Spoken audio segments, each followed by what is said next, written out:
4 ከቁጥር 16 እስከ 25 ስለዚህ ከሕግ ብቻ ሳይሆን ከአብርሃም እምነት ደግሞ ለዘሩ ሁሉ የተስፋው ቃል እንዲጸና እንደ ጸጋ ይሆን ዘንድ በእምነት ነው። እርሱም ለብዙ አሕዛብ አባት አደረግኩህ ተብሎ እንደተጻፈ ለሙታን ሕይወትን በሚሰጥ የሌለውንም እንዳለ አድርጎ በሚጠራ ባመነበት አምላክ ፊት የሁላችን አባት ነው። ዘርህ እንዲህ ሊሆን ነው ተብሎ እንደተባለ ተስፋ ባልሆነው ጊዜ የብዙ አሕዛብ አባት እንዲሆን ተስፋ ይዞ አመነ። የ100 ዓመት ሽማግሌ ስለሆነ እንደ ሙት የሆነውን የራሱን ሥጋና የሳራ ማኅፀን ሙት መሆኑን በእምነቱ ሳይደክም ተመለከተ። ለእግዚአብሔርም ክብር እየሰጠ የተሰጠውን ተስፋ ሊፈጽም እንዲችል አጥብቆ እየተረዳ በእምነት በረታ እንጂ ባለማመን ምክንያት በእግዚአብሔር ተስፋ አልቆረጠም ወይ በእግዚአብሔር ተስፋ ቃል አልተጠራጠረም። ስለዚህ ደግሞ ጽድቅ ሆኖ ተቆጠረለት።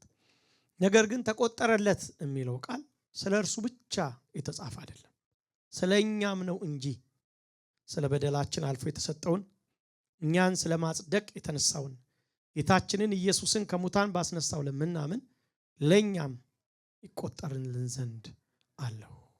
ጸልይ ወይ እንደ አብርሃም ማመን በሚል ሐሳብ ከአብርሃም ሕይወት የተወሰኑ ሐሳቦችን እንማር ብለን አይተን ነበር። የመጀመሪያ አብርሃም ላይፍ ጊቨር ወይ ሕይወት ሰጪ እግዚአብሔርን አመነ ነበር ያለው። የጸደቀው ደግሞ ይሄንን ሕይወት ሰጪ አምኖ ነው። አብርሃም እንጀራ የሚሰጥ ውሃ የሚሰጥ ብዙ አምላኮች ነበሩ በጊዜው። እንትን ምንድነው ይሄ አፈር የሚያለመልም ልጅ የሚሰጥ ብዙ አይነት አሉ አማልክቶች። ከነኚህ ሁሉ ነበረ ታስታውሱ እንደሆነ እነኚህን ሁሉ ተዋቸውና እኔ ኤልሻዳይ ነኝ ብቻዬን አምላክ ስለሆንኩ በቃ ለእያንዳንዱ ለጥቃቅን ነገር ጥቃቅን አምላክ አታብጅ፣ ሁሉንም ጠቅልሎ ሊያደርግ የሚችል አንድ አምላክ እያለ ምን ያደክማል? የአማልክት ማት ቤት ምን ያደርጉልሃል አይነት ነው። ውጣና አንድ አምልክ፣ በቃ ሁሉን የሚችለውን አምልክ እሱ ብሎ እግዚአብሔር ጠራው ብለን ነበር። ስለዚህ ይሄ ከዚህ የተነሳ አብርሃም ምን ሆነ ብለናል? ጸደቀ፣ አመነ፣ ከዛ ጸደቀ። እምነትንና ጽድቅ በምንድን ነው አለን? በእምነት በሉታ በእምነት አይደለም። ጽድቅ በእምነት ምን የሚገኝ ነው አይደል? ወይ ብቻ ነው እንድትሉ ነው የጠበኩት። በእርግጥ እኔ እንዴት ነው 500 ዓመት ወደ ኋላ እንሂድ እንዴት ነሽ? በእምነት ብቻ ነው አይደል? the five solas ተብለን የምንማረው አንዱ ምንድን ነው? በእምነት ብቻ ነው ምንድነው የሚለው እውነት ነው። ትንሽ በኋላ ላይ አንዳንድ ሐሳብ አነሳለሁ። አብርሃም አመነ፣ ጽድቅ ተቆጠረለት። አብርሃም የጽድቅ ድሃ ነበር ብለናል። ጽድቅ ቸገረው። አብርሃም ከየት ያምጣ ጽድቅ? ሀብታም ነው አብርሃም። ባይዘው ወደ ድህነቴን የሚቀይር አምላክ ብሎ የተከተለው እግዚአብሔር የለም። ምክንያቱም እንደውም አብርሃም እግዚአብሔርን በመከተሉ ሉዝ ያደረገ እንጂ ጌን ያደረገ አድርጋችሁ አታስቡ። ምክንያቱም በኋላ የሚነግረን አገር ጥሎ ወጥቶ ቤተሰቡ ጥሎ ወጥቶ እንደ ጸጉረ ልውጥ የኖረበት ዘመን ነው እንጂ አብርሃም ይሄን ያህል እንደው ያተረፈ አድርገን ማሰብ የለብን። አብርሃም ከእምነት አንጻር የዘላለም መንግስት ነው እንጂ ትርፉ እናወራርደው ካለን ጠርቶት 25 ዓመት ጉድ አደረገኝ ያለውን እግዚአብሔርን የተከተለ ነው። የሆነ ጊዜ ላይ እኮ 25 ዓመት ከጠራው 25 ዓመት ሆነ ልጅ ሳይሰጠው እሰጥሃለሁ ብሎት ማለት ልጅ ከወለደ በኋላ ደግሞ ወይ የሚጠቀምበት ልጅ እንኳን ነው እንዳንል ወይ የሚጦረ ነው እንዳንል በተቃራኒው ልጁን ጦሮ ያለፈ ሰው ነው አብርሃም ብለን። ስለዚህ ይሄን ያህል ትርፋማ ያደረገው አብርሃምን የአብርሃም እምነትን ከሆነ ብለናል የምንነጋገረው በምድራዊ ነገር እንደው አወራርዶ የሄደ ሰው ከመሰለን አብርሃም በፍጹም አይደለም። ግን አብርሃም ጥልቅ የሆነ እምነት ነበረው።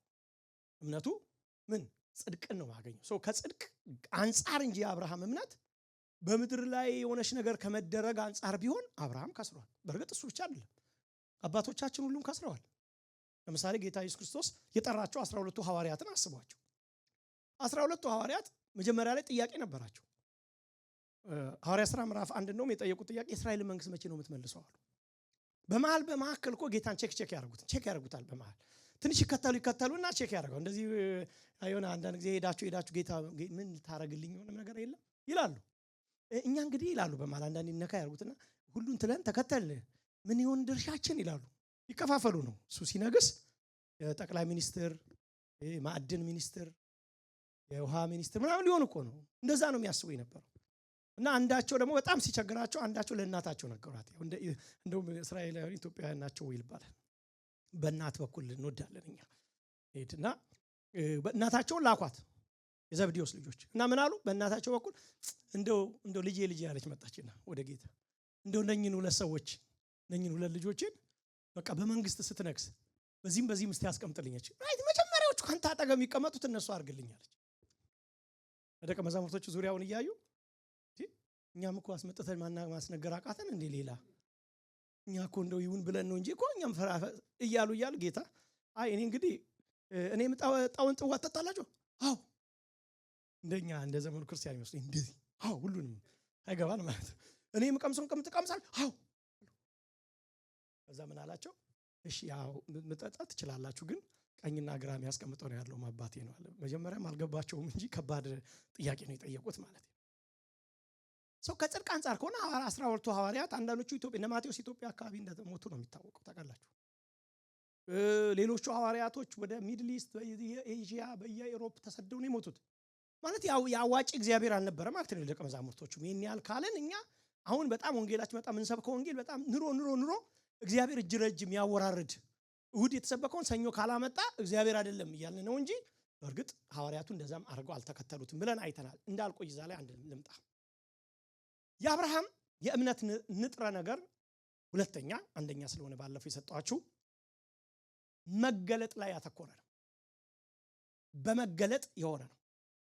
ምንድነው? ባጭሩ በከለዳን ኡር ያለ እግዚአብሔር ተገለጠለት ነው በቃ። ምንም ሌላ አብርሃም ያደረገው ነገር የለም።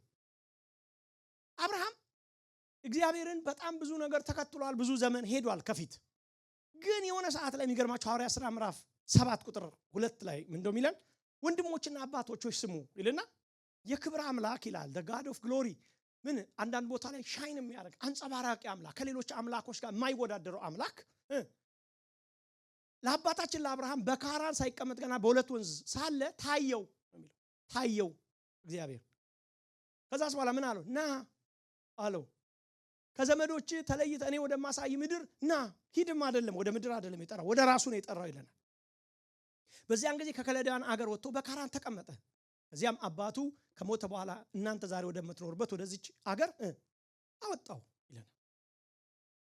አብርሃም ምን ላይ ተመረኮዘ ነበር ህይወቱ? እግዚአብሔርን ማየት ላይ። ባጭር ቃል የአብርሃም ጥሪ ውስጥ እግዚአብሔርን ማወቅ በጣም ትልቅ ስፍራ ይሰጠዋል። እግዚአብሔርን አይቶት ነበር ሚለው ቶታሊ እግዚአብሔር ሪቪል አድርጎለት ነው። የእግዚአብሔርን ማንነት አውቆ ነበር አብርሃም። አምናለሁ እያለ ዝም ብሎ በአየር ላይ አልነበረም የሚኖረው። አብርሃም እግዚአብሔርን አውቆታል ነው የሚለን። አብርሃም እግዚአብሔርን አይቶታል። ላላየው እግዚአብሔር አይደለም አገር ጥሎ የወጣው። ባለፈው ብያቸው ለአንድ ወርድ እግዚአብሔር አብርሃምን አስኮበለለው ነው ያልነው።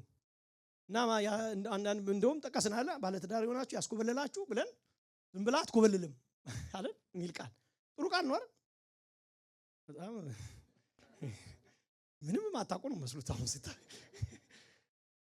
ዝም ብሎ አይኮበልሉም። እናትና አባቱን ይተዋል። ዝም ብሎ አይተው ምን ያህል ፍቅር የሆነ ነገር አለ። ውበት አይተው ነው ሰዎች የሚወጡት። ገብቷቸዋል። አብርሃም የሆነ ነገር አይቷል፣ ገብቶታል። ያየውን እግዚአብሔር ነው አብርሃም ይከተል ነበር። የሆነ ቦታ ላይ አብርሃምን አታስደነግጡትም። እግዚአብሔር ማለት እኮ ብላችሁ አታስደነግጡትም። ልክ ነው። አብርሃም ፐርፌክት እምነት ስለሌለው ወጣ ገባ ሊል ይችላል ብሏል።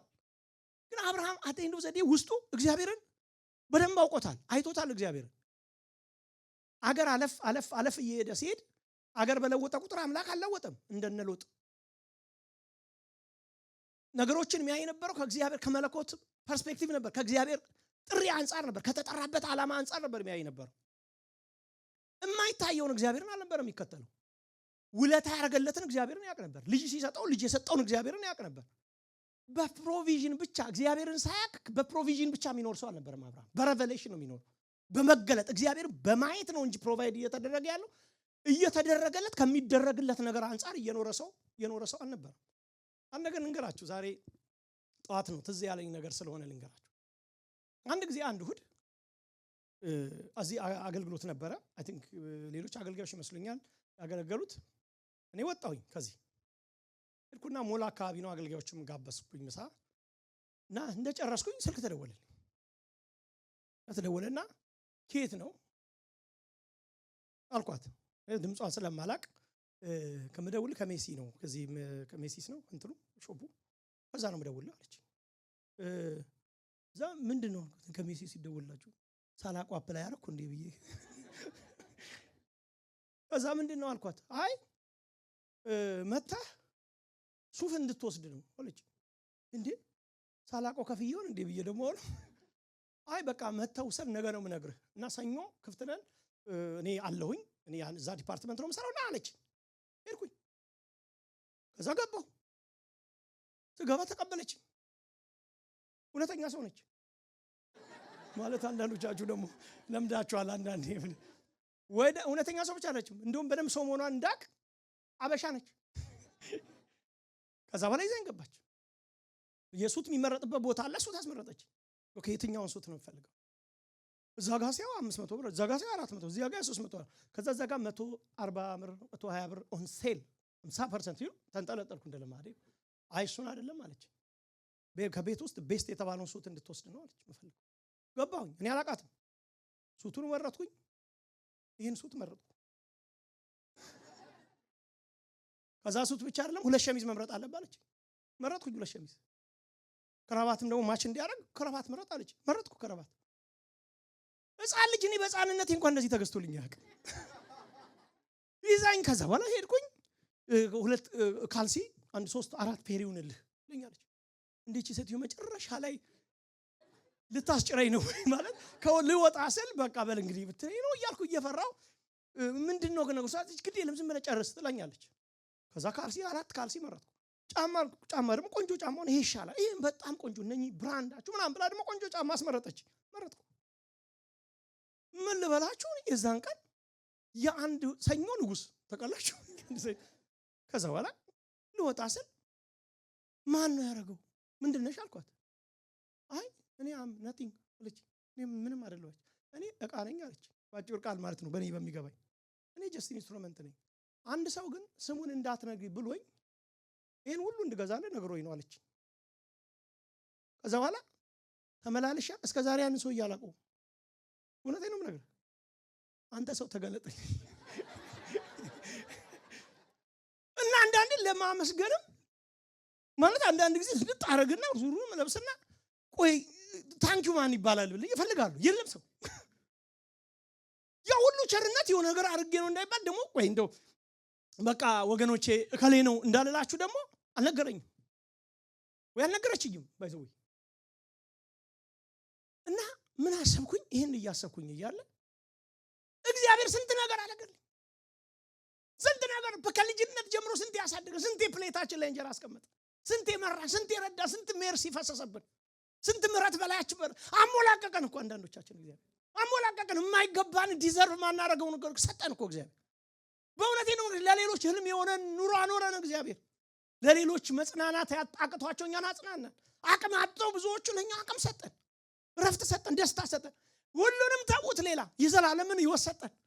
እዚህ ምድር ላይ ነገሮች ያልቃሉ እንዳለ ከዚህ ምድር ላይ ነገር ሲጠናቀቅ አይዞ በመሆነ መከራ ልታልፍ ትችላል። ካለፈ በኋላ ሰማይ ለዘላለም ከኔ ጋር ትኖራለህ አለን እግዚአብሔር። ይሄን ሁሉ ነገር ሰጠን። ግን ተሰውሮ የሚሰራ ታውቃላችሁ እኔ ነኝ ምናምን ይሄው እኔ ነኝ እሺ ሳይል ስንት በጎነት አደረገልን እንደዚህ ሰውዬ። ክሬዲት ለመውሰድ አንድ ቀን እንኳን እየመጣ የሆነ ነገር ብሎኛ ያቅም እግዚአብሔር ነው። በየቀኑ በስውር ቸርነት ያደርጋል፣ በስውር ያድናል፣ በስውር ይምራል፣ በስውር ይቅር ይላል፣ በስውር ፕሮቫይድ ያደርጋል። አንድ ቀን ወገኖች ወይ መጥቶ እንኳን እኔ ነኝ እሺ ቀላል እንዳልመስል እንኳን ብሎኛ ያቅም እግዚአብሔር።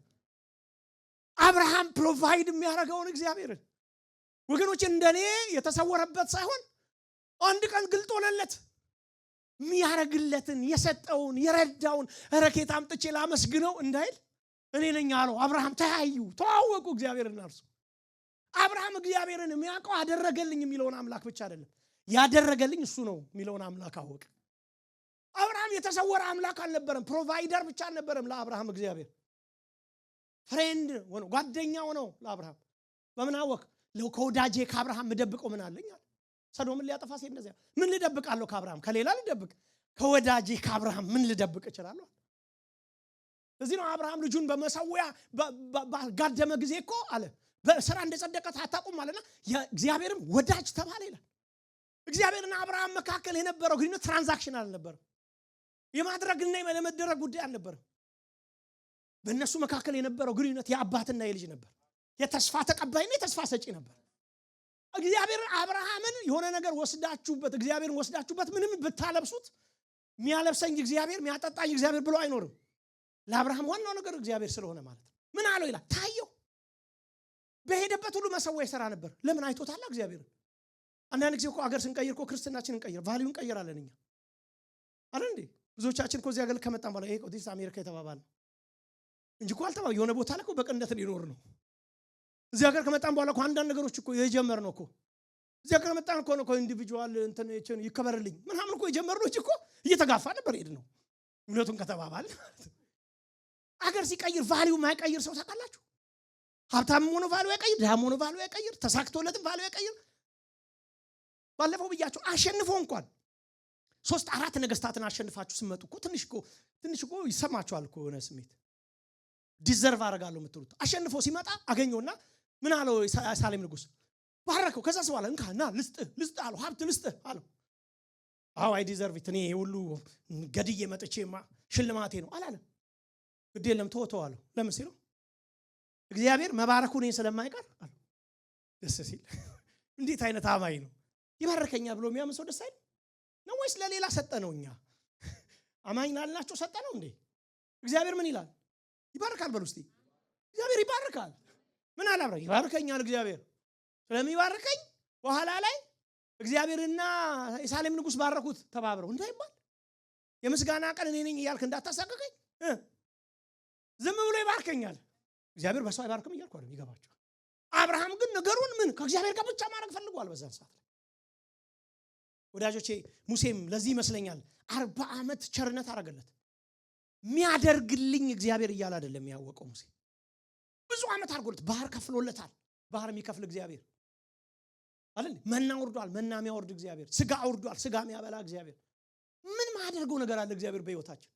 የሆነ ቦታ ሲደርስ ግን ሙሴ አንድ ጥያቄ ጠይቅ። እስከ መቼ በፕሮቪዥን አውቃለሁ? እስከ መቼ እንዲያረገልኝ ብዬ አውቃለሁ? ኧረ ልይህ ምን ላርግልህ ሲለው በእድሜ መጨረሻ 40 ዓመቱ አካባቢ ላይ ኧረ ክብርህን አሳየኝ። ወደ ግብጽ ሲወጡ መልአክ ልላክልና ይመግብህ።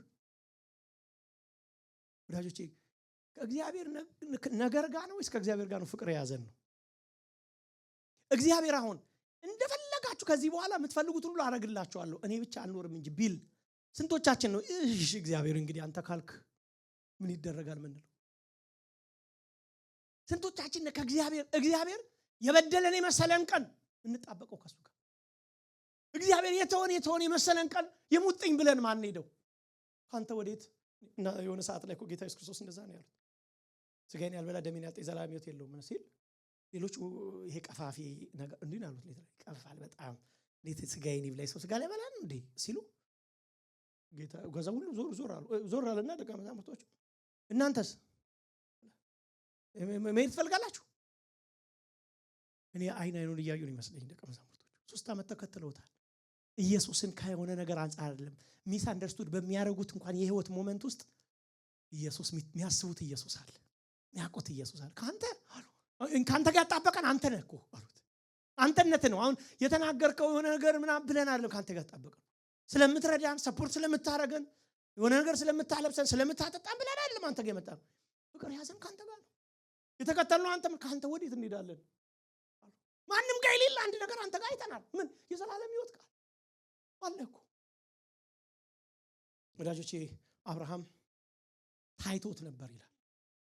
ክርስትና ይዘረበለሽ መገለጥ ነው። ክርስትና ምን አይተናል? ከሌሎች ሚለየን ምን ይመስላችኋል? ከሌሎች ሚለየን እኮ አይተናል ስለምንል እኮ ምን አየን? ግን አሁን ሚያቆም በመከራ ቀን ቀጥ ብለን እንድንቆም የሚያረጋን ካዱ በተባለ ቀን መቆም እንድንችል የሚያረጋን ምን አለ? ምን አይተናል? እግዚአብሔር ምግብ አብዩን እግዚአብሔርን ምግብ የከለከለን ቀን፣ ጤና ሰጪው እግዚአብሔር ጤና ያልሰጠን የመሰለን ቀን፣ የዛን ጊዜ ምን ላይ ተደግፈን ነው ከሱን የምንከተለው? ምን ይቀርልናል እሱን ለመከተል? አብርሃም የሙጥኝ ይዞታል። በቃ እግዚአብሔርን ይዞታል። መጀመሪያም አብርሃም ነገሩ ከእግዚአብሔር ጋር እንጂ እግዚአብሔር ከሚሰጠው ነገር ጋር ነበር። ወዳጆች ይሄ ዘመን ክርስትናችን በጣም እየተፈተነ ያለበት ጊዜ ነው። እግዚአብሔርን በትንሹም በትልቁም የምናኮርፍበት ዘመን አይመስለኝም። ወይ ደግሞ እግዚአብሔር እንዲህ ያላረገልህ እግዚአብሔር ምኑን እግዚአብሔር ሆነ የሚባሉ ስብከቶች እያዋጡ አይመስለኝም። አሁን ሰው የምር ከእግዚአብሔር ጋር መጣበቅ ያለበት ጊዜ አይመስላችሁም? የአብርሃሙን እምነት መያዝ ያለበት አይመስላችሁም? አማኝ ኦብጀክቱ የእምነቱ ኦብጀክት ማንን አደረገ? እግዚአብሔርን አደረገ ይላል። ባለፈው ብያቸዋለሁ፣ ብዙ አልለውም ልዝለለው። ማቴዎስም ላይ ምዕራፍ 11 ቁጥር 25 ለጌታ ኢየሱስ ክርስቶስም ክርስትና መገለጥ እንደሆነ ነግሮናል። መጸለይ ያለብን ለዛ ነው። አይኔን ክፈትልኝ ልወቅ ጌታ ሆይ ልይ እግዚአብሔር ሆይ ዘምሬ መውጣት ነገር ሲባል መውጣት በማይክ ነገር የሆነ ነገር አለ መውጣት ምንም የማይገባኝን ህይወት እንዴት ነው የምኖረው? ኧረ እግዚአብሔር ሆይ ልይ ካንተ ጋር አጣብቀኝ። ላሊት ስሪኤ ማስነስቶ ብርክክ የሚያደርገው መገለጥ መቼ ነው የሚያገኘው? አንዳንዶች ገባን የሚሉት ነገር መቼ ነው የሚገባኝ? አንድ ጊዜ ጸልይ እንደዚህ ያልኩ እግዚአብሔር ጴጥሮስን የገባው ነገር ይገባኝ። እውነት ይኩን ምን ገብቶት ነው እንደዚህ የሆነው? እስር ቤት ውስጥ ሆኖ ሰው እንዴት ይዘምራል እንደነ ጳውሎስ? እንዴት ሰይፍ ፊት ሆኖ ሰይፍ በፊቱ ቆሞለት እንዴት መልካሙን ገድል ተጋደልኩ እንዴት ይላል? የሆነ ነገርማ አለ በእነሱና በእኛ መካከል። የሆነማ ጣልቃ የገባ ጋባ አለ። ምንድን ነው ጌታ ሆይ? አንተን መተው በሚገባቸው ህይወት ሞመንት እንኳን ሳይተው እንዲሄዱ ያደረጋቸው ምንድን ነው? በጽናት ክርስትናቸው እንዲጨርሱ ያደረጋቸው ምንድን ነው? ወዳጆቼ ዓለም ልክ እየተበላሸች እንደመጣው ክርስትናችን እየተበላሸው አሁን ዓለም ቫልዩ እየቀየረች ነው ያለችው። መልክ እየቀየረች ነው ያለችው። አንድ እንትን አይ ነበር አንድ ዶክመንተሪ እና ዶክመንተሪው ላይ ምንድነው የሚያሳየው? በ18 ምናምን የነበሩ ሰዎች ማንነታቸው ነው የሚያሳየው። በ18ኛ ክፍለ ዘመን በ19ኛ ክፍለ ዘመን ራሱ መጀመሪያዎች የኖረው ሰዎች ይላል አሜሪካ ውስጥ የኖሩት ሰዎች እያቀረበ አንደኛ ፊት ነበሩ አለ። ላይፍ ስታይላቸውን ለማሳየት ነው ነገር በጣም ፊት ናቸው አለ። ለምንድነው? ስራቸው ራሱ መስራት ነው፣ ጠንካራ ስራ። ሁለተኛ አርፍዶ መነሳት ነው የሚባል የለም። ሁሉም ሰው አርፍዶ መነሳት ማለት እንትንም አይደለም፣ ጤናም አይደለም ማለት። ሁሉም ሰው የሚነሳበት እርሊ ነው የሚነሳው። ስራው ይሰራል፣ ይሮጣል፣ ይገባል፣ ይወጣል። ሰዎች ሴቶች የፋሚሊ ቫልዩ በጣም ስለገባቸው ልጆች ላይ በጣም ኢንቨስት ያደርጋሉ አለ። አሁን እንደምንለው አንተም እኔም ካልሆነማ አይሉም። ያውቃሉ፣ ስፍራቸውን ይሰራሉ። ቤት ውስጥ ብቻ ማለት ያለም ይገባቸዋል፣ ይሰራሉ። እግዚአብሔር የሰጣቸው ፖዚሽን ይዘው ይጋደላሉ አለ። ወንዶቹ ፕሮቫይድ ለማድረግ ለቤቱ ይጥራሉ፣ ይቆማሉ አለ። እና ሶሳይቲ ሆነ ኖርም ነበረው። ከዛ አሁን አመጡት፣ ከብዙ አመት በኋላ አመጡት ማለት የመጨረሻ ይሄን ቃል ልጠቀም ከይቅርታ ጋር ማለት ነው የተጠቀሙበት ቃል በቃ ሌዚ የሆነ አለ። ምንም ቫልዩ የሌለው ትውልድ እየተፈጠረብን ነው ይላል እንትኑ ላይ የሰራው ሰው። ምንም ያለው ነገር ትንሽዬ ሲነካ ትልቅ ነገር እንደነካው የሚያስብ ትውልድ እየተፈጠረብን ነው። በጦርነት አባቶቻቸው እናቶቻቸው ሞተው ለልጆቹ መርዶ ይነገር ነበር አለ። መጥቶ በር ተንኳኩቶ ለልጆቹ አክስቶቻቸው ባሉበት እናት አባቱ ሞተዋል በጦርነት ይባላል። ልጆች ብለው ችለው ያን ነገር ይቀጥሉ ነበር። አሁን ወዳጆቼ ወይ የ90 ዓመት ሰው ለሰው ለማርዳት ከባድ ነው በዚህ ዘመን። ማለት ማቅለል አይደለም። የ90 ዓመት ሰው ይገባቸዋል። ሰው እየቆየ ሲመጣ ቫልዩ ሊኖረው ይችላል። እኔ ሀዘን ስላየው አውቀዋለሁ ምን ያከባድ እንደሆነ። ግን አሁን የላይፍን ትሩዝ እንኳን ተቀብሎ ቻል አድርጎ መቀጠል የሚችል ሰው የለም። ዊክ የሆነ ትውልድ እየፈጠርን ነው ይላል። ያ ሙግቱን ነው የምነግራችሁ ለእናንተ። በጣም እየፈጠርን ነው ይላል። ወዳጆቼ ይሄ እኔ ከመጽሐፍ ቅዱስ ጋር በጣም ይገናኛል። የመጨረሻው ዘመን ሰዎች ብሎ ሐዋርያው ጳውሎስ የነገረን ሰዎች ማለት እንዲህ ናቸው ብሎ ያንጠው ምስሉን ቁጭ ስታደርጉት ምንም በቃ በበላቸው እንዲታከኩ ብቻ የሚፈልጉ ናቸው። ስትሮንግ አይደሉም። ለክርስቲያናቸው ለአቋማቸው የሚጸኑ አይደሉም። ዓላማ መሮች አይደሉም። እንደ ወታደር የሚሟገቱ አይደሉም። እንደ ገበሬ የሚጸኑ አይደሉም። እንደ ሯጭ ለዓላማቸው የሚሮጡ አይደሉም። ምንድን ናቸው? ብቻ ለበላው ነገር ብቻ ሰንዴ ከታከከ ማክሰኞ ለበላው መቼ እንማር እንደማለት ነው። መቼ ከፍ ያለ ስፒሪቹዋል ትሩዝ እናወራቸው አለ ሐዋርያው ጳውሎስ። አንዳንድ ትሩዞች አሉ ከበድ ያሉ መንፈሳዊ እውነታዎች እኮ መነገር አለበት ከመድረክ። አሁን ግን አቅም የለም። ገብቷቸዋል። መድረኮቻችን አሁን ምን እየሆኑ ነው ያሉት? እየተቀየሩ ምን የሚሉ አይዟችሁ በቃ ሽሩሩ አይዟችሁ በቃ አይዟችሁ። ሰባኪዎቻችሁ ራሱ የሆኑ ቀንትን እየሆኑ ነው።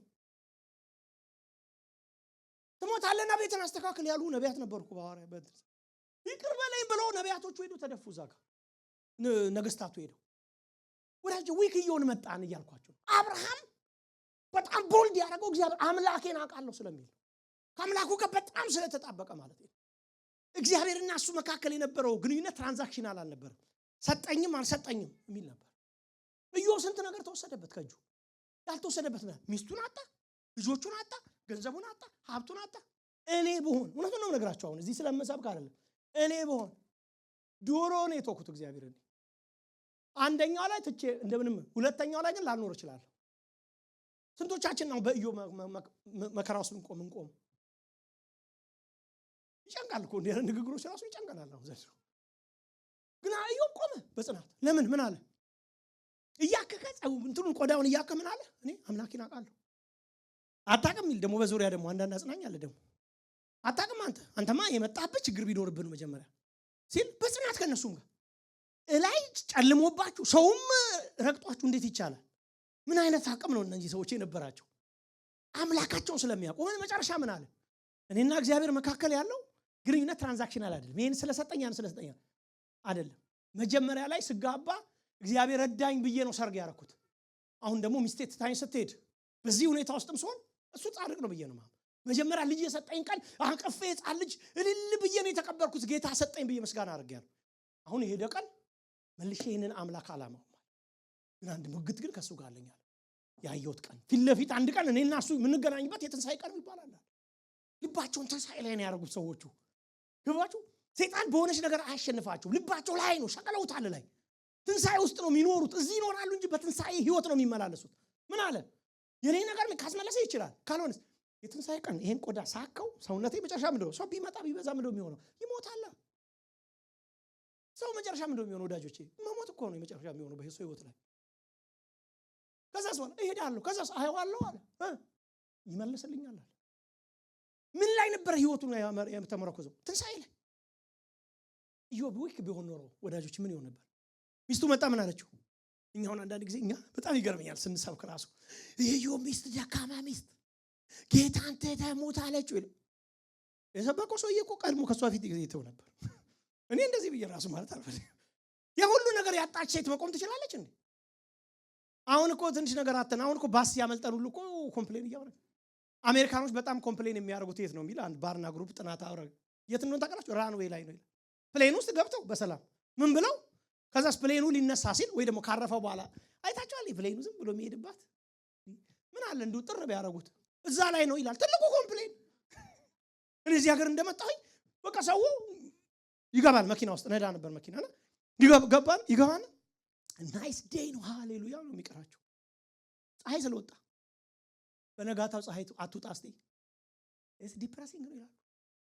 ወለቴ ነው የፀሐይ ወጣ ቀን የዘለለ ሰው ፀሐይ ገባ ቀን ያው ነው። እንደዚህ አይነት በጣም በትንሽ ቫልዩ ላይ የተመሰረተ ደስታ ይዘን እንዴት ነው ምን ዘልቀው ነው ነግራችሁ። አብርሃም ምንድነው አምቀዋለሁ አምላኬን 25 ዓመት ሲዘገይበት አውቀዋለሁ አምላኬን። ነገሩን አብርሃም ከልጅ ጋር አርጎ ቢሆን ኖሮ ልጅን ግደልልኝ ያለው ቀን ይተው ነበር። እንደነኛ ከሆነ በኢየሱስ ብሎ ይተው በሰላም ማለት ነው። እሱ ብቻ 25 ዓመት ጠርቶት 25 ዓመት ሲዘገይበት ጉድ አረከኝ እግዚአብሔር ብሎ መተው የለበትም።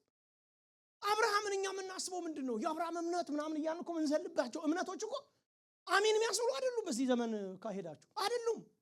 እስቲ ከእናንተ መካከል እግዚአብሔር ጠብቅ ብሎት 25 ዓመት የጠበቀ ሰው እስቲ እንግዲህ 25 ዓመት ጠብቋል የለም። አብርሃም ግን ነገሩን ከጌታ ጋር ያደረገው ምን ይላል? የተገለጠልኝ እሱ ነው። የተገለጠልኝ እሱ በሚሰጠኝ ነገር ላይ የተመረኮዘ አይደለም። በእኔና በሱ መካከል ያለው ግንኙነት አውቃለሁ አለ ነው። አብርሃም ኤሌመንት ሌላ የመጨረሻ መታዘዝ ነው። መታዘዝ አሁን ቅድም ብያቸዋለሁ መጀመሪያ ላስት ዊክ ነፃ ነው ድነት እንዳትረሱት። እሱን ባይዘው እንዳቀላቀሉት እምነት ነፃ ነው ማለት ድነት ነፃ ነው።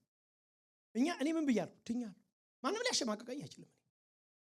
ለምን ብላችሁ ድኛለሁ ራሱ ያልኩት ከዚህ ጋር ወስጄ ስለሆነ ነው። ምንም ሌላ ነገር አይደለም። ስለዚህ እሱን እንዳትረሱት። ግን እሱ ላይ ተመስርተን ሁለተኛ ነገራችሁ የአብርሃም አንዱ የእምነቱ ኤሌመንት መታዘዝ ነው። ለምሳሌ አንድያ ልጅህን ሰዋልኝ ብሎት መጣ እግዚአብሔር እና እንደው ያዕቆብ ምዕራፍ 2 ቁጥር 21 ላይ ያው ጊዜ ስለሌለ ነው ስሙኝ። አባታችን አብርሃም ልጁን በመሰዊያ በሰዋው ወይ በመሰዊያ ባጋደመው ጊዜ በስራ እንደጸደቀ አታውቁም? እስቲችን ቃል በሉልኝ። በስራ እንደጸደቀ አታውቁም?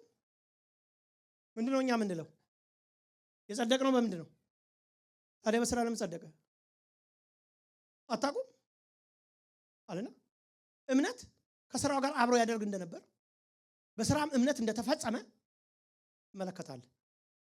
መጽሐፍ እግዚአብሔርን አመነ ጽድቅም ሆኖ ተቆጠረለት ያለው ተፈጸመ። ባለፈው ምንድነው ያለው? አብርሃም እግዚአብሔርን አመነ ጽድቅ ሆኖ ተቆጠረለት ያለው። አሁን እዚህ ጋር ተፈጸመ፣ ኮምፕሊት ሆነ፣ የእግዚአብሔርም ወዳጅ ተባለ ይላል። የአብርሃም እምነት ኤሌመንቱ አም ሴቭድ ሶ እንደፈለኩ ኑር ሚል አልነበረም። ላሳያችሁ ትንሽ። እኔ የዛሬ 500 ዓመት አካባቢ ታውቃላችሁ አንዱ የፕሮቴስታንት እንቅስቃሴ የተጀመረው ያኔ ነው። ይሄ በጣም ትንሽ ላውራችሁ። 500 ዓመት አካባቢ ነው። 500 ምናልባት የተወሰኑ ወራት የዓመታቱ ለ3 4 ዓመቱ መሰለኝ። አንዱ እንቅስቃሴ ምንድነው? ሉተር ከካቶሊክ ነው የወጣው። ሲወጣ ምንድነው ያለው? የኛ እምነት የጀመረው ሉተር ጋር ነው እንዴ ጀመረው? የእምነታችን ጀማሪ እና ፈጻሚ ነው እንዴ እሱ? አንዳንዶቹ ነው ይገርመኛል። ሉተርን ጠቅሰው እኛን ዲፋይን ለማድረግ ሲሞክሩ ማለት ነው። ሉተር እኮ ብዙ ስህተቶች አሉበት ታውቃላችሁ። አንዳንድ ጆዎችን ብትሞግቷቸው በጣም የሚነግሯቸው ብዙ ነገሮች አሉ። ከዛ ተነስተው የጻፋቸውን አንዳንድ መጽሐፍ ብታዩ ይሄኛ ውስጥ የለም ነው የምትሉት። ጀስት ኖርማል ደካማ ሰዎች ናቸው እነኚህ። እግዚአብሔር ሙቭመንትን ያመጣባቸው፣ እግዚአብሔር የወንጌሉ ስርዓት እንዲቀጥል የተጠቀመባቸው ሰዎች ናቸው እንጂ የእምነታችንን የጀመሩ አድርገው ያስቡታል አንዳንድ ሰዎች። ግን የሱ እንቅስቃሴ የመጣው ምንድነው? በጣም ስራ ተጨቆን ስራ የሚል ነበር። ካልሰራ አትድን ምናምን የሚል ነበር። ነፃ ሲወጡ ያኛው ጽንፍ ስለነበረ ሌላ ጽንፍ ነው ይዘው የወጡት። ምንድነው? እነሱ ደግሞ መዳን በእምነት ብቻ። ያ ጽንፍ ነው ማለት አይደለም። መዳን በእምነት ብቻ ጽንፍ አይደለም። ይዘው የወጡት ግን ያንን ነው። ከዛ ምን አይነት ነገር ካልቸር ዴቨሎፕ አደረግን በአመታት መካከል። ኦኬ አንድ ክርስቲያን ይመን እንጂ አምኖ ቤተክርስቲያን ይምጣ እንጂ በቃ ይሄን ቃል ይናገር እንጂ አምኛለሁ የሚለውን ብቻ አንዴ ይበል እንጂ የበርዝ ሰርቲፊኬት የጥምቀት ሰርቲፊኬቱን ይውሰድ እንጂ ከዛ በኋላ ቢሰራ ባይሰራ መልካም ቢያደርግ ባያደርግ ማተር አያደርግም የሚል ትውልድ ተፈጠረ ማለት ነው። ሪሊ ማተር አያደርግም ያደርጋል። አብርሃምን እንደ ምሳሌ ነው የሚያነሳል። አብርሃም ልጁን በመሰዊያ ላይ አጋደመው ይላል። አብርሃም ምንድን ነበር ያመነው ብለናል? ትንሣኤ። በትንሣኤ ነው የሚያምነው አብርሃም። ትንሣኤ ማመኑ የተረጋገጠው ግን እዚህ ጋር ነው። ልክ ነው እኮ ጸድቋል እዛ ጋር። ግን ይሄ ሰው የእውነት አማኝ ነው አይደለም የሚለው ተፈትኖ የታየባት ቦታ ግን ያቺ ቦታ ነች። ምንም ብሎ ልጄን ሰዋለሁ አመድ ቢሆንም መልሶ ይነሳላል። አንዳንዶች እኮ ወገኖች አንዳንድ መንገዶች እኮ እምነታችን ምን ያደርጉታል? ያመነውን እግዚአብሔር የምር አምነናል አላመንም የሚሉት እኮ የሚፈተኑት በምናልፍባቸው ከባድ መንገዶች ነው። ሰሞኑን አንድ ነገር ሰማሁ፣ የሚያሳዝን ነገር ማለት ነው። ሴትዮዋ ቲክቶከር ነች፣ በጣም የታወቀች አሉ እዚህ ሀገር እንግዲህ ትንሽ ካልተሳሳትኩ። እና በየቤተ እምነቱ መደወል ጀመረች ስልክ እና ትደውላለች። ክርስቲያን ነች እሷ፣ ግን አንድ ጥናት ለማድረግ ፈልጋ ነው እና ትደውላለች። ሙስሊሞች ጋር ደወለች። ለልጄ ወተት ልጅ እያስለቀሰች ነው፣ ከኋላ ታስጨዋለች። ከዛ በኋላ ለልጄ ወተት አልቆብኝ ነውና ወተት ስጡኝ ፕሮቫይድ አድርጉኝ ትላለች ማለት ነው። ክርስቲያን ጴንጤዎች ጋር ደወለች፣ ካቶሊክ ጋር ደወለች፣ ቡዲስት ጋር ደወለች፣ ምን ጋር ደወለች። ከዛ ጥናቱን አወጣችሁ ወጥቷል በሶሻል ሚዲያ። ቡዲስት 100% እሺ አሉ፣ ሙስሊሞች 1% ውሰጅ አሉ ወተቱን። ኢቫንጀሊካል ቸርች 20% ነው 30% ብቻ ነው ወተት ፕሮቫይድ ለማድረግ ፈቃደኛ የሆኑት፣ ልጅ እያለቀሰ ከጀርባ። አሳዛኝ ነገር ነው። እምነትን ከስራ ጋር ያላገናኘ በእምነት ከጸደኩኝ ከዚህ በኋላ ስራ ምን ያደርግልኛል ያለ ትውልድ ስለሆነ አሁን እያፈራን ያለ ነው። በጎነት ራሱ ሞኝነት እየሆነብን እየመጣ ስለሆነ ማለት ነው። ጌታ ኢየሱስ ክርስቶስ እኮ ያቋቸዋል ያለው በፍቅራቸው። አንዳንድ ጊዜ እኛ ብዙ ጊዜ ምን በፍቅራቸው ያቋቸዋል ያለው ጌታ እርስ በርስ ባለን ፍቅር ብቻ አይመስልም። በፍቅር ነው መታወቂያው። ለነሱም ባለን ፍቅር እኛ ለነሱ ዲስፕሌይ ምናሳየው ፍቅር ምንድነው? እርስ በርስ ያለን ፍቅር ለነሱ ራሱ ለሰዎች ባለን ፍቅር ሰዎች ምን ያሉ የኢየሱስ ክርስቶስ ደቀ መዝሙር መሆናቸውን ያውቃሉ ይላል። አብርሃም በስራ ላይ ጸደቀው። ልክ ነው፣ በፍጹም ከሱ መውረድ የለብንም። ግን አብርሃም ስራውን በምን አሳየ ይላል? በተግባር ሲገልጥ ታያላችሁ። አምኜዋለሁ የሚለውን እግዚአብሔርን በበጎ ስራ ማሳየት ይቻላል ማለት ነው። ትእዛዝ ሰጥቶታል አብርሃም። አምነን በል ውጣ የሚል ሌላ ትእዛዝ ሰጥቶታል። እሺ መታዘዝ ላይ ነው ስለምላችሁ ማለት ውጣ ነው አንዱ። ቤትን ትተህ ቤተሰብን ትተህ ውጣ። ምን አለ? አምኛለሁ ሃሌሉያ ግን አልወጣም ቢል ይሆናል እንዴ? መውጣት ነው ማመኑን ያሳየው። አያችሁ፣ ቤተሰብን ትተህ ውጣ ውጣ አለው። እየተነቃቃ ምን አለው ቢል በምን ይታወቃል ነው የሚለን። ግን ምን አለ? አብርሃም ጥሎ ወጣ። ምን አሳየ? ውስጡ የተሰወረን እምነት በተገለጠ አክሽን አሳየ። አምኛለሁ ለምትለው እግዚአብሔር የሚታይ ስራ አለ ወይ ይለናል ያዕቆብ ብዙ ስለተማረ ብዙ አልገባ። ዕብራውያን ምዕራፍ 11 ቁጥር 8 ላይ አብርሃም የተባለው ርስት አድርጎ ሊቀበር ወዳየው ስፍራ ለመውጣት በእምነት ታዘዘ ይልና ወዴት እንደሄድ እንኳን ሳያውቅ ወጣ። ተመልከቱ፣ ጥሪው ድነሃል ምናምን ብቻ አይደለም። ምን በል ውጣ፣ ሰዋ፣ ና ምናምን የሚል ውስጡ አለበት፣ ትእዛዝ አለበት። ኮምፎርታብል እንደው ኮንቪኒየንት ያደረገው ክርስትናን ማን ነው ንገሩኝ እስቲ። ማን ነው በጣም እንደዚህ አድርጎ የሳለብን እስቲ? ነው ወይ ሪሊ ነው ወይ? እስቲ አሁን ክርስትና ሲታሰብ አሁን አንድ ልጅ በዚህ ዘመን የተወለደ for the last 15 years የተወለደ let's say በኢትዮጵያን ካልቸር የተወለደ አንድ ክርስቲያን ልጅ ክርስትና ዲፋይን ሊያደርገው በምን ይመስላችኋል? ሞስት ፕሮባብሊ እዚህ ጋር በሚበሩ መብራቶች ሲዘመር በሚጨስጭስ ከዛ እንዲህ በመዝለል እውነቴን እኮ ነው የምነግርህ። ክርስትና ውስጥ ኤሌመንቱ የክርስትና ኤሌመንት በመከራ ውስጥ መጽናት ነው ብትሉት አንድ አሁን the last 15 years የዳነ ሰው ሪሊ ያውቀዋል ብዬ ስለምጠራጠር ነው። እያስተላለፍን ያለነው ቫልዩ ዊክ የሆነ ጄኔሬሽን እያፈራን ያለው ነገ ለመከራ ውስጥ እንኳን ጸንቶ መቆም የማይችል ትውልድ። የአብርሃም የእምነት ኤሌመንት በምትፈተኑበት ከባድ በሆነ ሲቹዌሽን ውስጥ መቆም ነው። ወዳጆቼ እምነታችሁ እየፈተነ የቆማችሁ ሰዎች ተስፋ አላችሁ።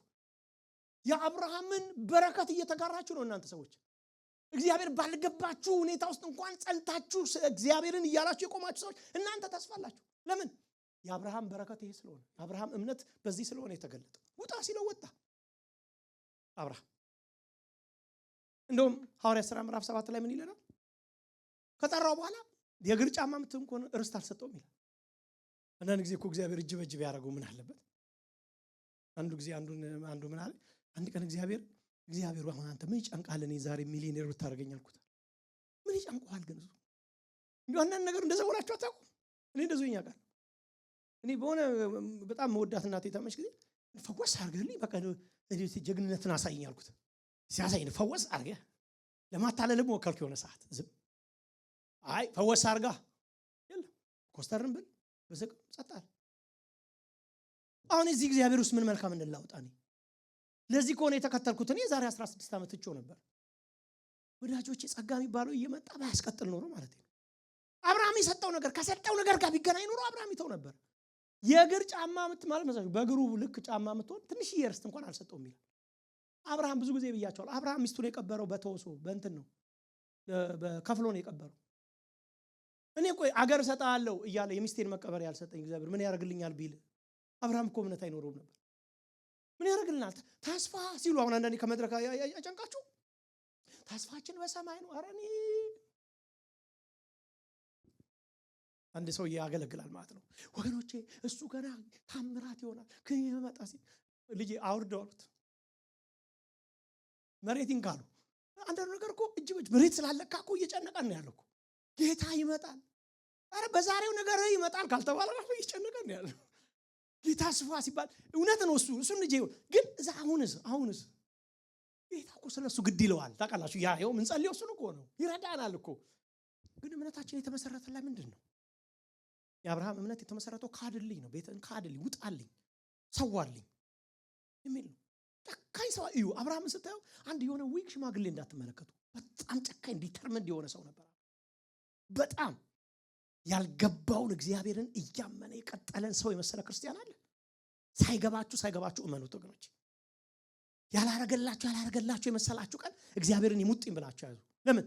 የአብርሃም እምነት እሱ ስለሆነ ማለት አያችሁ። እምነት ማለት የተሳካላችሁ የሆነ ቃል እያስበሉ የሚያስነግሩ አርገን ነው ይሰሩን። አንዳንድ ሰዎች የሆነ ነገር ትላለህ ይሆንልሃል። እኔ እንደዛ ብለውኝ ብዙ ነገር ሞክሬያለሁ። መንገድ ላይ የሚያልፍ መኪና ሁሉ አንድ ሰሞን ጀምሬ ነበር ኢትዮጵያ። ይሄኔ ነው የሚባለው አሉ። ቀላል ነገር ምን ይጨንቃል? ይሄኔ ነው እዛ ሲያልፍ ይሄኔ ነው አልኩኝ። አይደለም አለፈ። በጣም ነው የሚገርመው እኮ። አሁን አይ ነው ያኛው ስለሰለ አሁንም የኔ ነው አልኩኝ በደንብ አፍጥጬ። አሁንም አይደለም እዚህ ሀገር አምጥቶኝ ስራ ሰጥቶኝ እየሰራው ባረከኝ። የኔ ያረገው በቃ እግዚአብሔር የሰራት አምላክ ነው። እግዚአብሔር ተአምራት አያደርግም ልላችሁ አይደለም። እግዚአብሔር በጣም ሱፐርናቹራሊ እግዚአብሔር የሚሰራቸው ስራዎች አሉ። ባይዘው እኔ አምናለሁ። ግን አንዳንድ ጊዜ ፕሮሰስ የማያውቅ ትውልድ፣ ሰልፍ የማያውቅ ጄኔሬሽን የአብርሃም አይነት የእምነት ኤሌመንት ውስጥ የሌለው ትውልድ ግን እንዳንሆን እግዚአብሔር ይርዳን። አሜን። ወዳጆች ጌታ ኢየሱስ ክርስቶስም ሲመጣ ይሄንን ነው የጠየቀው። ምን ተውልኝ። ደቀ መዛሙርቶቹ ሲጠራ እንዲያቸው ና ሁሉን ትተህ ተከተለኝ። እኔ እንደውም አንዳንዶቹ ግራ ይገባኝ፣ እንዴት አድርገው ነው? አንዳንዶቹ ሚስት ነበራቸው ስለሚነሳበት ቴዎሎጂ አግብተው ነበረ፣ ምን ልጆች ይኖራቸው ተከተለኝ አሉ። በቃ ተከተሉ መጡ። 3 ዓመት ምናምን ዝም ብላችሁ የሆነ ሰው እየተከተላላችሁ ምንም የሚገባ ነገር አይደለም ወገኖች። ያሉት አይተውታል፣ በቃ አይተውታል ተስፋቸውን። ይሄ አንድ ኖርማል አይሁዳዊ እንዳልሆነ ገብቷቸዋል። ወዳጆቼ ጌታ ያዋጣል። ዝም ብለን ድክ እያለ የተከተልነው እግዚአብሔር አንድ ቀን በለመደበት እየተከተልነው እዛ ነው ምን ነገር ይዞ ነው የሚገባው። የተከተላችሁ ሰው አይደል ይዟችሁ የሚገባው። እኔ እዚህ ሀገር እንደመጣ ተከተለኝ ይለኛል አንዳንድ ሰዎች። ማያቅ ነርቶ ማያቅ ሰው አስከትሏችሁ ያውቃል? ሲያዞረኝ just follow me ያለ አንድ ሰው። እኔ ደግሞ እሱ ያውቃል ከኔ በፊት ነው የመጣው። ስከተል የእውነቴን ነው። መጨረሻ ዴዲ እንደሚል ውስጥ ይዞኝ ገብቶ አወራት፣ ዲስከሽን ጀመር። እግዚአብሔር እንደዛ አያደርግም። እግዚአብሔር አያልቅበትም። ተከተለኝ ካለ በፍጹም ኢየሱስ ተከተሉኝ አለና ሞት ጋር ሲደርስ ወቃ ዴዲ እንድደረስን አለቀ የኛ ነገር አሉ። ኖ አይዟችሁ ወላጆች እንደሌላቸው ልጆች አልተዋችሁም፣ ተመልሼ እመጣለሁ አለ ጌታ ኢየሱስ። መከተል ተውልኝ ነበር፣ ጥሪው ተውልኝ ነበር። ደቀ መዝሙር ማለት ይሄ ነው። በሉቃስ ወንጌል ምዕራፍ 14 ቁጥር 26 የሚለው ይሄ ነው። ሁሉን ስለኔ ተው፣ ማይተው ለኔ ሊሆን አይገባውም። ስለኔ እናቱን አባቱ ወንድሙን የማይተው እኔ ጋር ኮምፔር ሲያደርገው ካልበለጠ ከልጆቻችን ይበልጥብናል እግዚአብሔር። ይህን ጥያቄ ልጠይቃችሁና ላብቃ ትንሽ። ይበልጥብናል ምናችን እስኪነጋ ነው ጌታን የተከተልን ወዳጆች? የአብርሃም እምነት ነው። አሁን እምነት ብዬ ስለጀመርኩት ይከብዳችሁ ይችላል። እምነት ስለሆነ እምነት ብዙ ጊዜ የሚገናኝባቸው ነው ኤለንተኖች ስላል። የአብርሃም እምነት ግን ይሄ ነው። ልጁን የነካበት ቀን ከባድ ነገር ነው። መጣና አንድ ልጅን ለኔ ተሰዋልኝ አለው ሲል አብርሃም ሚስቱን እንኳን አላማከረም። የለም እዛ ላይ የተጻፈው ማለት ነው። እኛ ግን እናማክር እንዳይጋጭብኝ ከትዳር ትምህርት ይዞ ሄደ። እንደዛ ብሏል። አንዱ ወንድም የፈለገውን ያደርጋል ማለት ነው። እና ሚስቱ ወንድም እየተነጋገርን እንጂ አለችው። አብርሃም ሚስቱን አላማከረም። ይዞ ሄደ። መሰዋ ላይ ወንዶች ያጋደሙ ልጁን። የሰውየው ጭካኔ የምታዩት ሰይፍ አንስቶ ሊገለው ሲል እግዚአብሔር ነው ተው። ሁለቴ ነው እንደው የጻፈው ተው ልጁ ላይ አታድርግ አለው እግዚአብሔር። እግዚአብሔር ጨክኗል። ስለሱ ጨካኝ ሆነ። ስለ እግዚአብሔር ሲል በልጁ ላይ የሚጨክንን አባት ነው ያየው። አሁንስ ምናችን እስኪነካ ነው እግዚአብሔር ጋር ምንኖር? አሁን እኮ በእግዚአብሔርና በልጆቻችን መካከል፣ በእግዚአብሔርና በሚስት በባሎቻችን መካከል ያለው ጋፕ ራሱ አሁን አይታወቅም። ምናችንን እስኪነካብን እንደሆነ ራሱ አይታወቅም ወገኖች። ከባድ ቃል እንደምናገር አውቀዋለሁ ወዳጆች። ይሄ ነው ትሮዙ። ግን በቃ ማለት መሮጥ ያለብን ማደግ ያለብን እውነታው ግን ይሄ ነው ወገኖቼ።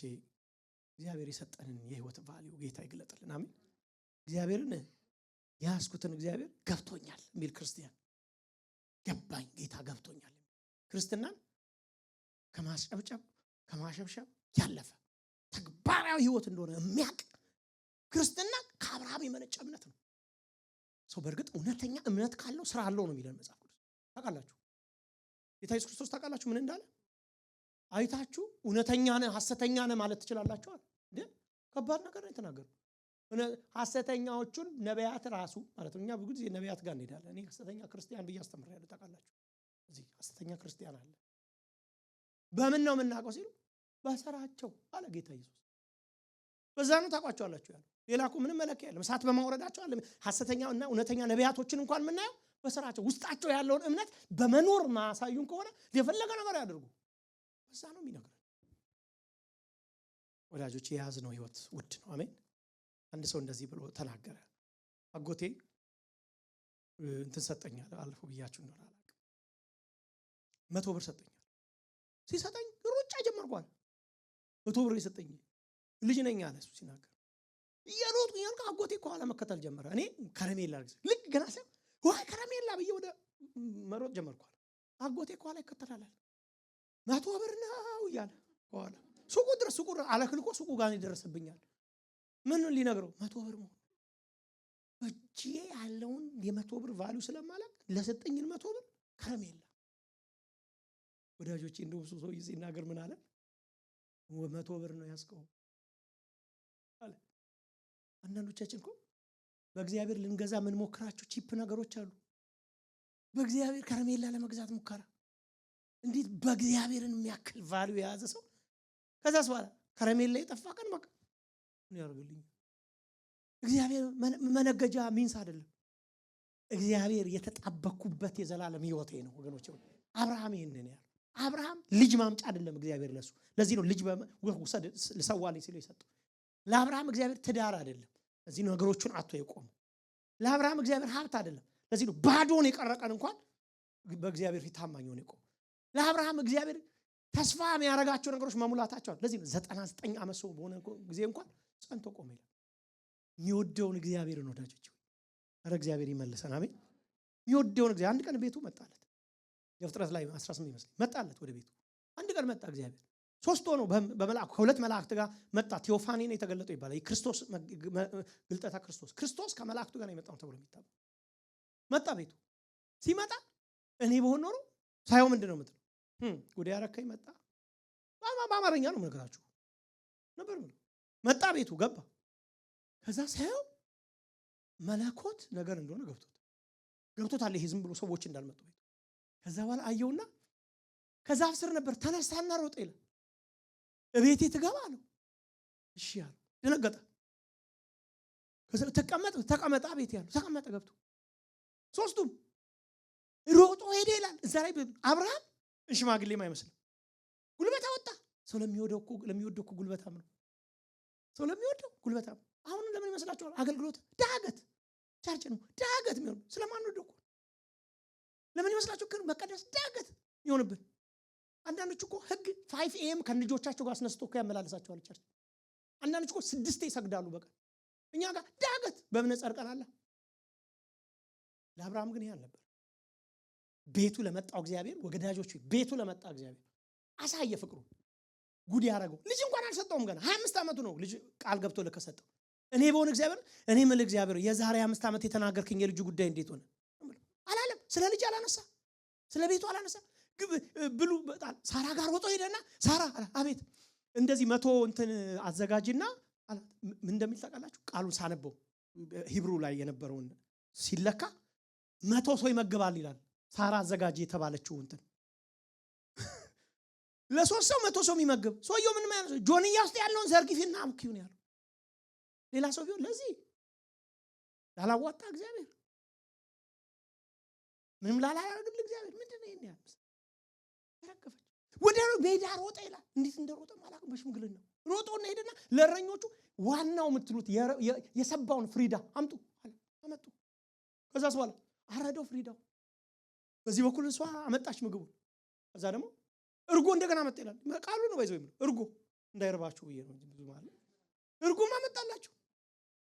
ከዛስ በኋላ እርጎ ቁጭ ቃለ። ምን አይነት የመጣው የዛሬው እርግጠኛ ነው። አሁን ልጆች ቢኖሩ ቤት ውስጥ ገና ቢኖሩ እርግጠኛ የሚሆኑት አባቴ የሚወደው መጥቷል።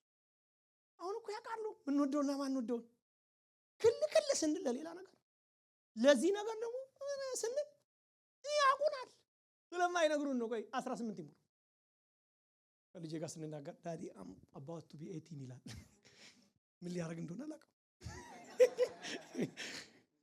ገና እኮ ነው 13 ላይ ለ18 ይላል። ገና እኮ ወዳጆች ግን በእኛ ኬር ውስጥ ስላሉ እኮ ነው እንጂ ዳዲ እውነቱን ልንገር አንተ አትወደው እንዳይሉኝ እውነት ነው ማሚ አንቺማ ከሾፒንግ ነበር ብትወጪው ጌታን አልነበር። ለምን ሞልስ ዞሪ አይደለ ፕሮግራም ያስቀራሽኝ?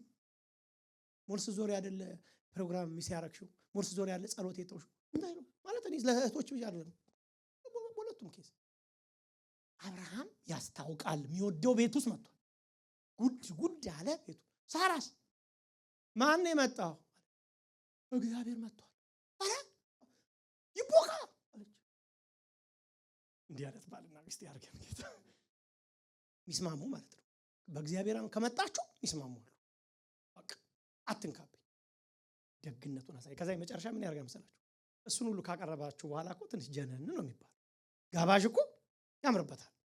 ተጋ ብሎ ሲል ወዳጆቼ ልንገራችሁ ነው የሚገባኝን መጽሐፍ ቅዱስ ስለሚል እየተንቀጠቀጠ በእንትኑ ቆሞ አበላቸው የሚል ቃሉ ላይ እንዲህ እያለ ይመስለኛል ብሉ ያለ ቆሞ አበላቸው። አብርሃም ምንድን ነው እንዲህ ያደረክለት? ይሰጥቶ ነው አልሰጠኝም። ገና 25 ዓመቴ ነው እየጠበቅኩ ነው፣ ልጅም ገና አልሰጠኝም። እኛል እንዲሁ እየጠቀመ እግዚአብሔር ነው። አይ አጋገር ያውጥቶኛል፣ ከዛ ውጭ ማውቀው ነገር የለም። ግን አምነዋለሁ።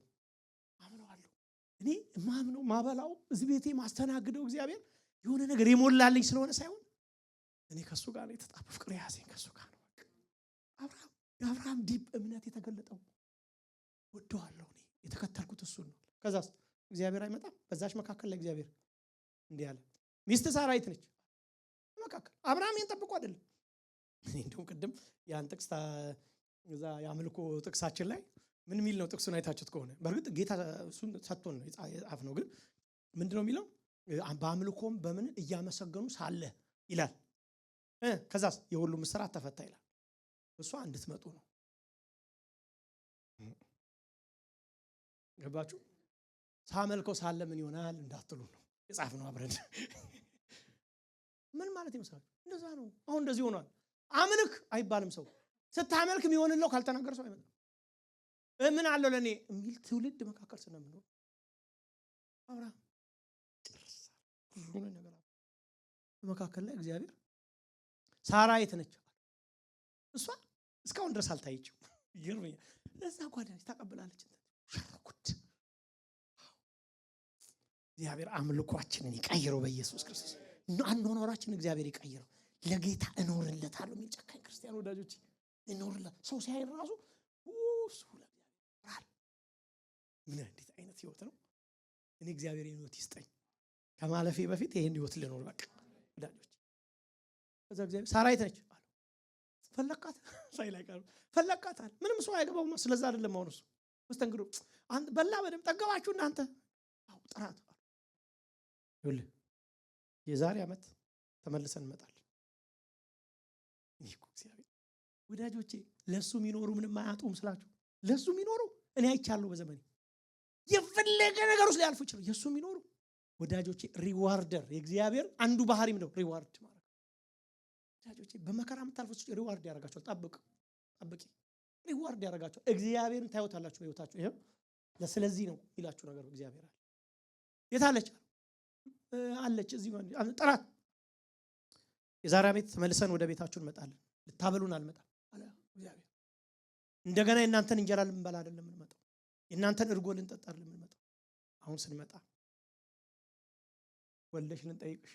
አንዱ እንደው ምን አለ ሲሰብክ ክርስትናው ነው የምንመጣው ብሏል። እንደዛ የሚባል የለም አለ። ስለዚህ እግዚአብሔር ምን አለ የዛሬ ዓመት እውነት ነው ጎብኝቶታል። የሚገርማችሁ በኋላ ግን ምን ይዞ ከልጅ ጋር ይቆም የማንም ባለዳ እንደ ዝማሬው ነው። የማንም እንባ ባለዳ አይደለም ጌታ። ቆመን እንጸልይ። ያመንኩትን